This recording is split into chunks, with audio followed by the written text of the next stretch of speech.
Le mari de ma cousine veut se battre physiquement avec moi parce que j'ai dit à sa femme d'arrêter de projeter sa fausse couche sur mon bébé. Avant de commencer, je vous demande de vous abonner à cette chaîne. C'est gratuit.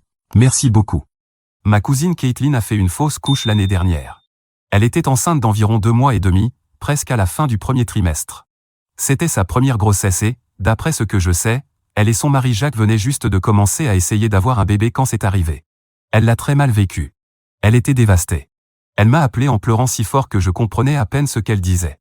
Elle disait qu'elle saignait, que quelque chose n'allait pas, et qu'elle avait peur. J'ai tout laissé tomber et je suis allé chez elle. Je suis resté avec elle pendant des heures ce soir-là, à lui tenir la main pendant qu'elle pleurait. Elle n'arrêtait pas de faire les 100 pas et de se blâmer. Elle répétait des choses comme « mon corps m'a trahi » ou « j'aurais dû faire plus ». Je n'ai cessé de la rassurer en lui disant que ce n'était pas sa faute, que ces choses arrivaient plus souvent qu'on ne le croit, mais elle n'était pas prête à l'entendre. Elle est tombée dans une dépression. On était proches, pas du genre à se parler tous les jours, mais plus proches que la plupart des cousins. C'était quelqu'un en qui j'avais confiance, quelqu'un pour qui j'aurais annulé mes plans. Et c'est ce que j'ai fait. Je me suis montrée présente encore et encore, surtout pendant les premiers mois après sa perte. Je lui ai apporté des courses, j'ai nettoyé sa cuisine quand elle n'avait pas l'énergie, et j'ai toujours été à son écoute. Mais quelque chose a changé chez Caitlin après la fausse couche. Chaque fois qu'on parlait, elle ramenait tout à sa douleur, son traumatisme, à la maternité, ou à une combinaison des trois. Je ne dis pas que c'est mal de parler de ce qui fait mal, mais je pense aussi qu'il arrive un moment où, si on ne veut pas être consumé par tout ça, il faut faire attention. Elle a commencé à faire des remarques à peine voilées chaque fois que quelqu'un dans la famille annonçait une grossesse. Au début c'était subtil, mais ça a empiré après que notre autre cousine a annoncé sa grossesse lors d'un petit dîner de famille. Caitlin a dit, assez fort pour que tout le monde entende, eh bien, pour certaines, c'est facile. Elle est partie avant le dessert. Elle est aussi devenue très susceptible. Tout ce qui touchait de près ou de loin au bébé la bouleversait. Elle a quitté la baby shower de notre autre cousine en plein milieu sans dire au revoir. Une fois, elle s'est énervée parce qu'une pub pour des couches est passée pendant une soirée jeu en famille. J'ai essayé de comprendre, vraiment. Les traumatismes changent les gens. Mais c'est devenu difficile d'être autour d'elle, car je devais sans cesse filtrer tout ce que je disais. Elle a fini par chercher de l'aide professionnelle, grâce à ma suggestion, mais cela ne semble pas vraiment aider. Et c'est là que l'histoire me concerne directement. J'ai eu mon bébé il y a 2 mois. En bonne santé, à terme, accouchement facile. Je suis reconnaissante chaque jour, car j'ai vu à travers Caitlin à quel point il est difficile de perdre une grossesse. Croyez-moi, je ne prends rien pour acquis. Cela dit, j'ai fait un effort conscient pour garder ma grossesse discrète, par respect pour Caitlin. Je n'ai pas posté de photos de mon ventre, pas fait de grandes révélations du sexe, même pas de baby shower. Je ne cachais pas ma joie, je faisais juste preuve de délicatesse. Je pensais bien faire parce que je savais à quel point tout cela la faisait souffrir. Quand le bébé est né, j'ai envoyé à Caitlin un message privé avec une photo et un petit texte, elle est là. Nous allons bien toutes les deux. J'espère que toi aussi. Sa réponse ? Un seul mot, félicitations. Je n'ai pas insisté. Je me suis dit qu'elle avait peut-être besoin d'espace. Puis, quelque temps après, elle m'a demandé si elle pouvait passer. J'ai vraiment cru que c'était un bon signe. Peut-être qu'elle était prête à renouer le contact, peut-être même à rencontrer le bébé. Je lui ai dit, oui, viens. On gardera une ambiance calme. Elle est venue avec Jacques, ce que je ne m'attendais pas à voir, mais soit. La visite a bien commencé. Elle a tenu le bébé 5 secondes, puis me l'a rendu. Et là ont commencé les remarques, ça doit être sympa de mener sa grossesse à terme. N'oublie pas de profiter, tout le monde n'a pas cette chance. J'espère que tu réalises ce que tu as, parce que les bébés ne survivent pas toujours. Et le pire ? La mort subite du nourrisson, c'est réel. Tu sais, parfois ils arrêtent juste de respirer. Même les bébés en bonne santé. Je suis resté figé. Qui dit ça à une jeune maman ? Je tenais ma fille de 2 mois dans les bras quand elle a dit ça. Je l'ai regardée et j'ai dit, Caitlin, ce n'est pas utile. Elle a simplement haussé les épaules et a dit qu'elle était honnête, parce qu'elle comprenait le traumatisme. Elle a dit qu'elle essayait d'être forte, même si être près de mon bébé lui faisait mal. J'ai répondu, alors peut-être que ce n'était pas le bon endroit pour toi aujourd'hui. Là, elle a fait une tête comme si elle n'en revenait pas que je ne la supplie pas de rester. Puis elle a dit, tu ne sauras jamais ce que c'est que de sentir que ton corps t'a trahi. C'est là que j'ai craqué. J'ai dit, je suis désolé pour ce que tu as vécu, sincèrement, mais ça ne te donne pas le droit de parler de la mort de mon bébé. Elle ne t'a rien fait. Arrête de projeter ton traumatisme sur elle. Je ne suis pas responsable de ta douleur. Elle s'est levée, a pris son manteau et est partie. Jacques est resté derrière, l'air de vouloir dire quelque chose. Je l'ai regardé droit dans les yeux et j'ai dit, elle est venue chez moi et a parlé de la mort de mon bébé, ne fais pas comme si c'était moi qui avais franchi la ligne. Il est parti sans un mot de plus. Mais ce soir-là, Jacques a envoyé un message à mon mari, et c'est là que c'est passé de triste à surréaliste. Il a dit, il faut qu'on parle d'homme à homme et qu'on règle ça. Ta femme a agressé émotionnellement ma femme alors qu'elle essayait d'être forte. C'est inacceptable. La réponse de mon mari? Ne nous recontactez plus jamais. Maintenant, Caitlin m'a bloqué partout. Ma tante, sa mère, dit que j'aurais dû être plus sensible. Que peut-être j'aurais pu gérer ça plus doucement. J'ai répondu, plus doucement que quoi? Laisser quelqu'un parler de mort infantile pendant que je tiens mon bébé de 2 mois? J'ai été sensible pendant 1 an. Je me suis mise en 4 pour respecter son deuil. J'ai évité les célébrations, évité de partager les étapes importantes, je suis restée silencieuse à ses côtés et je l'ai laissé pleurer quand personne d'autre n'avait la patience. Et maintenant, je suis la méchante parce que j'ai posé une limite? Alors voilà où j'en suis, à me demander si j'ai mal géré. Si je suis allé trop loin. Si j'aurais dû juste laisser passer. Est-ce que j'ai fait ce qu'il fallait? Mise à jour 1. Je ne m'attendais pas à ce que tant de gens se sentent concernés ou sans souci sincèrement. Apparemment, la plupart des gens sont d'accord pour dire que ma cousine a dépassé les bornes en parlant de mon bébé comme ça. Bref, les choses ont encore dégénéré. Évidemment. Jacques a fini par me confronter, ou du moins, il a essayé. Il s'est pointé chez mes parents pendant le déjeuner du dimanche. Mes parents organisent le déjeuner tous les 15 jours. Les autres dimanches, on alterne les maisons. Ce week-end-là, je n'y étais pas. Je suis resté à la maison avec le bébé, car on commençait enfin à avoir un rythme de sieste. Ma mère a dit à Jacques que je n'étais pas là, et apparemment, ça l'a fait exploser. D'après mon père, Jacques s'est mis à crier dans le salon si fort qu'on l'entendait depuis la cuisine. Il a dit que j'avais attaqué Caitlin émotionnellement et que je m'étais moqué de sa douleur. Il a dit que je devais faire amende honorable, ou alors il s'assurerait que tout le monde sache qui je suis vraiment, même si ça devait devenir physique. Je ne sais toujours pas ce que ça veut dire. Personne ne sait s'il s'agissait d'une menace sociale, d'un coup de colère ou de quelque chose de plus grave. Mais dans tous les cas, mon père ne l'a pas toléré. Il a dit à Jacques de partir et de ne jamais revenir. Ma mère m'a appelé juste après, clairement bouleversée. Mon père est à l'ancienne et d'habitude, il ne se mêle pas de ce genre d'histoire, mais même lui a trouvé que Jacques avait dépassé les bornes. Peu après, mon téléphone s'est mis à exploser. J'ai reçu un message d'un numéro inconnu. C'était un long texte disant qu'elle pleurait la perte de notre relation, qu'elle n'aurait jamais cru que je me retournerais contre elle au moment où elle avait le plus besoin de moi, et qu'elle se sentait complètement effacée par la naissance de mon bébé. Elle a dit que j'aurais dû la protéger des rappels liés à sa fausse couche, et qu'en ne le faisant pas, j'avais en quelque sorte choisi mon bébé plutôt que notre lien. Je n'ai pas répondu, parce que franchement, que peut-on répondre à ça? Que dire à quelqu'un qui voit l'existence de votre enfant comme une trahison personnelle? Je n'ai pas l'énergie d'expliquer que je ne suis pas devenue mère pour lui faire du mal.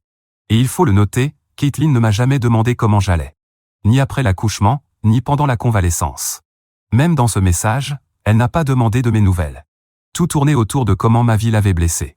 Je ne m'attends pas à ce que le monde tourne autour de moi, mais apparemment, elle veut que le monde tourne autour d'elle. Et puis il y a Jacques. Il a commencé à envoyer des messages privés à mon mari sur Instagram. Au début, c'était à peu près normal, puis c'est devenu bizarre. Il a dit que mon mari me lavait le cerveau pour me monter contre Caitlin et qu'il utilisait ses privilèges pour m'isoler. Jean, quoi?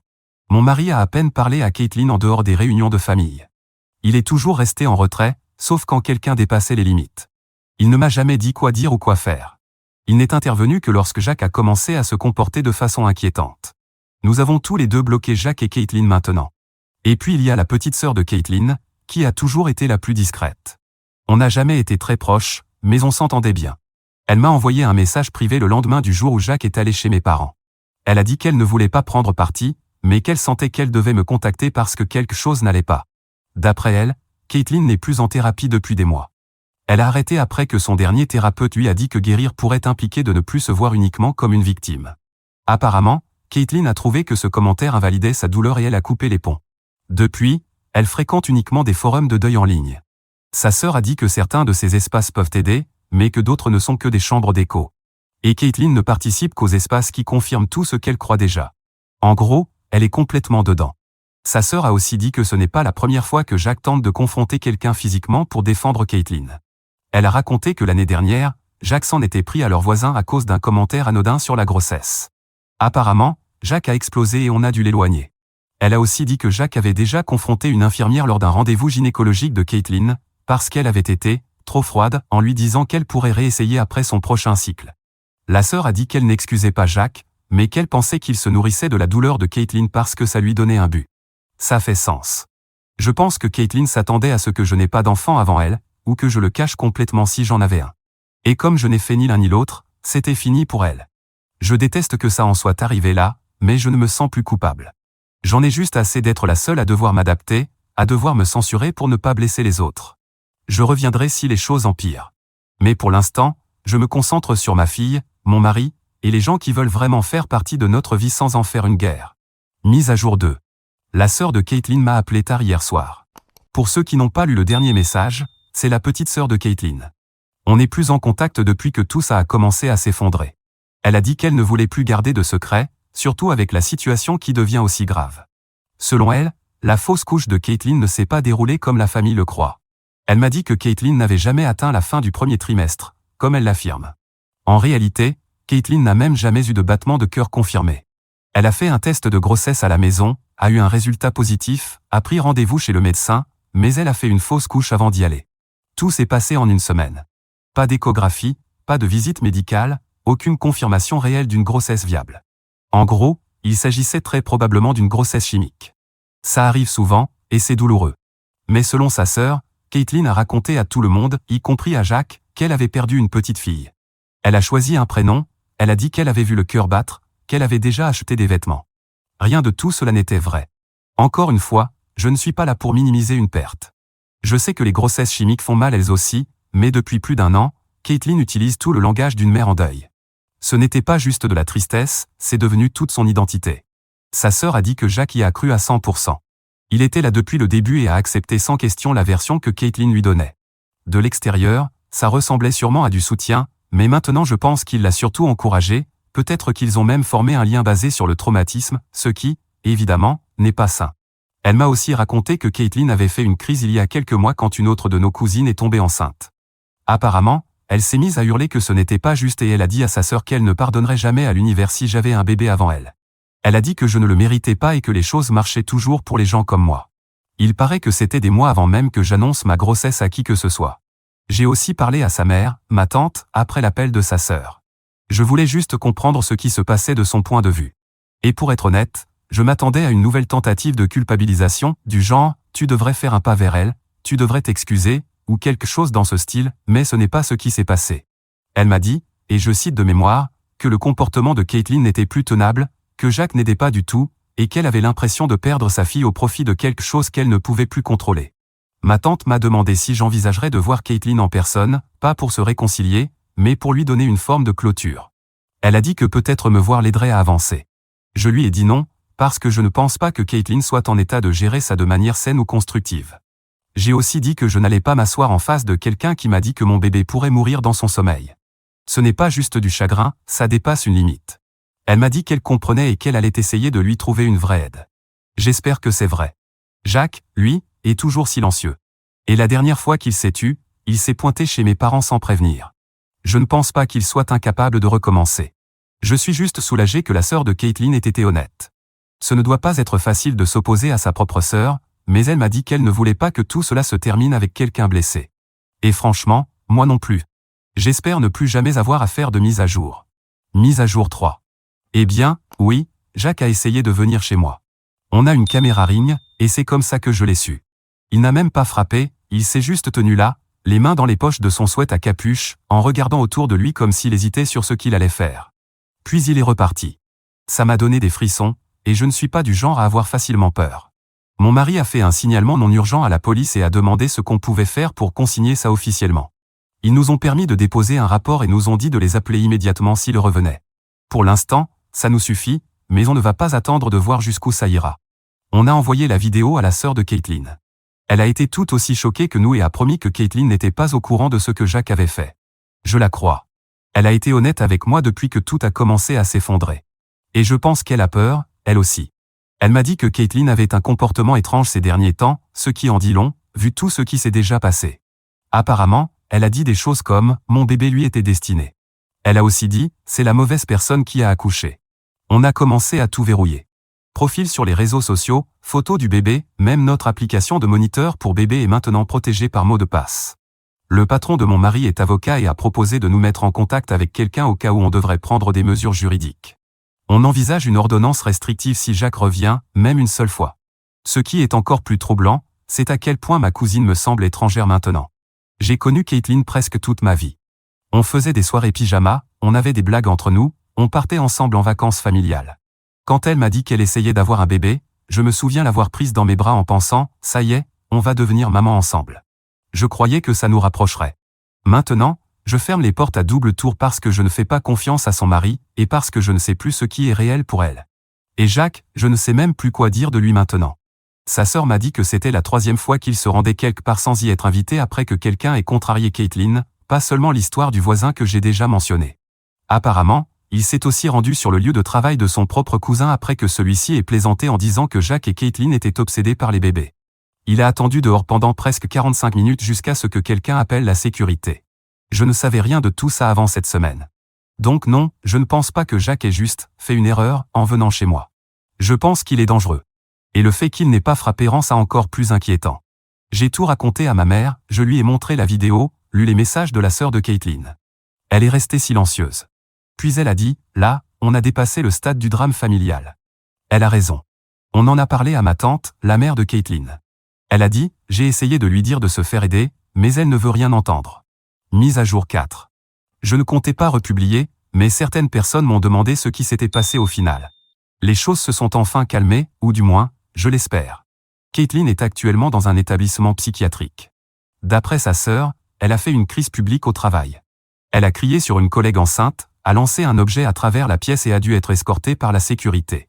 Sa patronne a appelé Jacques, et Jacques a appelé sa sœur. Ils l'ont emmenée à l'hôpital, et de là, elle a été admise pour observation. Elle n'est pas retenue contre son gré ni rien de ce genre, mais elle reçoit désormais des soins psychiatriques et a accepté de rester pour suivre un traitement. Avant que quelqu'un ne réagisse, non, je ne suis pas contente qu'on en soit arrivé là. Je ne pense pas que qui que ce soit le soit. C'est une situation horrible dans tous les sens, mais je ne peux pas faire semblant de ne pas avoir vu ça venir depuis des mois. Sa sœur m'a dit que Caitlin ne dormait presque plus, mangeait à peine. Elle suivait de nombreux comptes de parentalité, prenait des captures d'écran de photos de bébés au hasard, et les enregistrait dans un dossier sur son téléphone. Apparemment, elle avait aussi une photo de ma fille enregistrée là-dedans. Jacques n'a pas essayé de nous recontacter depuis l'histoire de la caméra Ring. Nous n'avons pas eu besoin d'entamer de démarches juridiques, pour l'instant, mais nous avons pris des précautions. J'ai été très clair avec ma famille, nous n'aurons plus aucun contact avec lui. Et si quelqu'un partage des informations personnelles avec lui, il est exclu de nos vies. Il n'y aura pas de seconde chance. Certains membres de la famille nous ont contactés, disant que maintenant que Caitlin est prise en charge, ce serait peut-être le moment de pardonner et d'oublier. Une personne a même suggéré d'emmener mon bébé lui rendre visite à sa sortie pour qu'elle puisse trouver la paix. Ça n'arrivera pas. Pas maintenant, peut-être jamais. Je comprends que la santé mentale est complexe. Je comprends que le deuil se manifeste de différentes manières. Mais ma fille n'est pas un outil thérapeutique. Elle n'est pas responsable de réparer ce que Caitlin a traversé, ni ce qu'elle est devenue ensuite. Pour ceux qui demandent, non, je n'ai pas parlé à Caitlin. Sa sœur dit qu'elle a parlé de moi en thérapie, mais n'a pas exprimé le souhait de me parler directement. Si elle le fait, j'y réfléchirai. Mais ce ne sera pas en face à face, et certainement pas avant que ses médecins affirment qu'elle est stable et qu'elle suit toujours son traitement. Même là, ce sera à mes conditions, avec des limites claires. Le reste de la famille est toujours divisé. Certains comprennent enfin pourquoi j'ai coupé les ponts. D'autres agissent encore comme si je l'avais enfoncée quand elle allait mal. J'en ai fini d'essayer de les convaincre. Je sais ce que j'ai vu et entendu. Je sais ce qu'elle a dit, chez moi, en me regardant dans les yeux tout en tenant ma fille. Ce genre de choses reste gravé. Je ne suis plus en colère. Je l'ai été, longtemps, surtout à cause de la rapidité avec laquelle tout a dégénéré. Un jour, j'étais la personne sur qui elle comptait, et le lendemain, j'étais son ennemi parce que j'avais eu un bébé. Ce basculement me fait encore un peu mal, mais j'ai accepté que la personne que j'ai connue, la cousine avec qui j'ai grandi, n'existe probablement plus de la même manière. J'espère toujours qu'elle s'en sortira plus forte, plus saine. Vraiment. Mais je ne mettrai pas ma famille ni moi-même sur son chemin pendant qu'elle se reconstruit. Mon mari a été incroyable à travers tout ça. Calme quand je ne l'étais pas, lucide quand tout semblait chaotique. Il vérifie encore nos caméras de sécurité tous les jours et s'assure des récupérations à la crèche pour notre fille. Je pense qu'on essaie simplement de retrouver une nouvelle forme de normalité. Le bébé va très bien. Elle atteint tous ses jalons. Elle dort mieux, grandit vite. Elle est la meilleure partie de notre vie en ce moment. Et la protéger, physiquement et émotionnellement, passera toujours en premier, même avant les liens familiaux. C'est fou à quelle vitesse les choses peuvent s'effondrer quand les gens ne font pas face à leur traumatisme. Je ne regrette pas ce que j'ai dit. Je ne regrette pas d'avoir posé cette limite. Si je devais regretter quelque chose, ce serait de ne pas l'avoir fait plus tôt. Mise à jour 5. Jusqu'à présent, j'avais de la peine pour Caitlin. J'essayais de me mettre à sa place, de comprendre la douleur qu'elle ressentait, mais plus maintenant. Les mensonges, pas seulement sur la date de sa grossesse, mais sur tout le reste, m'ont fait perdre toute la compassion qu'il me restait. Parce que oui, Caitlin est encore capable de provoquer du drame, même en étant suivie en psychiatrie. Et d'ailleurs, elle ne reçoit pas des soins uniquement à cause de la perte de grossesse, mais aussi à cause d'autres choses qu'elle a faites. Voici ce qui s'est passé ces derniers mois, et ça explique beaucoup de choses sur elle et son comportement. Un comportement qui a commencé avant même qu'elle tombe enceinte, ce qui rend tout cela encore plus dérangeant. Quand Caitlin m'a dit qu'elle voulait devenir maman, j'étais ravi, puisque j'avais moi aussi ce projet, elle ne m'a pas tout raconté. Elle ne m'a pas dit qu'elle trompait son mari. Et pas seulement ça, leur relation allait déjà mal depuis un moment. Et ce n'était pas à cause de l'infidélité est venue après. Elle a eu cette liaison pour tomber enceinte, afin de piéger Jacques. Elle pensait que si elle tombait enceinte, même si le bébé n'était pas de Jacques, cela le ferait rester. C'est pour cela qu'elle a si mal réagi après sa fausse couche, sa chance s'était envolée. Et ensuite, quand elle a vu Jacques prendre soin d'elle, la protéger à cause de son deuil, elle s'est accrochée à ça et l'a amplifié. Au point que c'est devenu toute son identité. Maintenant que tout est ressorti dans le cadre de sa thérapie, Jacques demande le divorce. Caitlin va continuer son traitement, car elle a énormément de choses à régler. Elle vit très mal le divorce et a complètement craqué. Mais à ce stade, même sa sœur ne lui rend plus visite. Même ma tante ne le fait plus. Elle a fait tellement de choses graves qu'il devient difficile d'éprouver encore de la compassion pour elle. La seule chose positive dans tout ça, c'est de voir que Jacques nous a présenté ses excuses, à nous et au reste de la famille. Il a dit que c'était dur de voir sa femme souffrir autant, et qu'il n'avait pas réagi de la meilleure façon. Mais contrairement à ma cousine, lui, il se fait aider et veut vraiment travailler sur ses problèmes de colère. Il a aussi promis de rester loin de nous maintenant qu'il ne fera plus officiellement partie de la famille. Je ne peux pas dire avec certitude que ce sera ma dernière mise à jour, car je ne sais pas ce qui va se passer avec Caitlin. Mais la dernière fois que sa sœur l'a vue, elle était dans un très mauvais état mental. Elle était fermée sur elle-même, ne murmurant que quelques mots. Elle est loin d'être fonctionnelle, et je ne sais pas combien de temps il lui faudra pour se rétablir. Je ne sais pas si je reviendrai avec une autre mise à jour ou si je passerai simplement à autre chose. Je pensais qu'une fois 2024 terminé, les choses iraient mieux, mais 2025 a commencé avec encore plus de drames de la part de ma cousine, et j'ai besoin de prendre un peu de recul pour souffler. J'espère que votre année a mieux commencé que la mienne, et que le reste sera meilleur pour nous tous.